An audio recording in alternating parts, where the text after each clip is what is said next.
en plus de la langue arabe, et verset là. Bien sûr, les objectifs de base sont de répondre aux détracteurs, mais aussi à ceux qui demandent de manière innocente.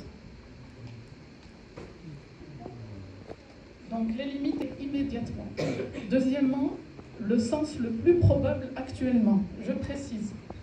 Les connaissances scientifiques d'aujourd'hui m'ont permis. Je vous prie de bien vouloir ne jamais perdre de vue le contexte de la révélation. Ça sera un exercice de répétition et je vous le dis à vous et je me le dis à moi aussi. Inch'Allah, à partir de ce moment-là, كتاب أنزلناه إليك مبارك ليدبروا آياته وليتذكر أولو الألباب. Donc le mot il est clair et net, ça veut dire Allah il nous invite à méditer sur ces versets et il ajoute pour que les doués d'intelligence Surat An-Nisa, verset 82, أفلا يتدبرون القرآن ولو كان من عند غير الله لوجدوا فيه اختلافا كثيرا. On remarque la graduation dans le ton, si je peux me permettre. Au début, Allah il nous et il explique ça par des cadenas sur nos cœurs. Ça veut dire qu'un jour ou l'autre, il va falloir qu'on dépasse.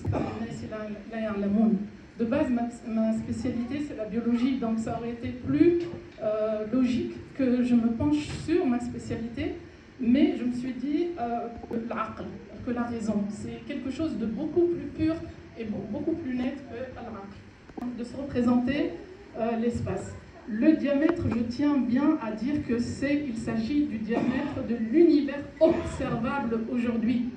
Ça veut dire quoi observable? On va trouver à peu près une soixantaine de galaxies dans la galaxie d'Andromède et la Voie lactée, notre galaxie à nous.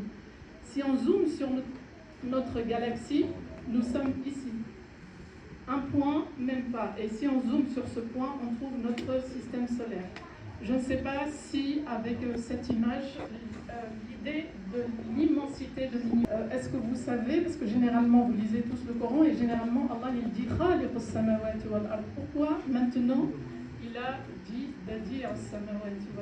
identique, je ne sais pas, peut-être le contexte ou ce qu'il y a avant le verset et après, j'ai pas pu franchement vérifier, mais en tout cas être créé.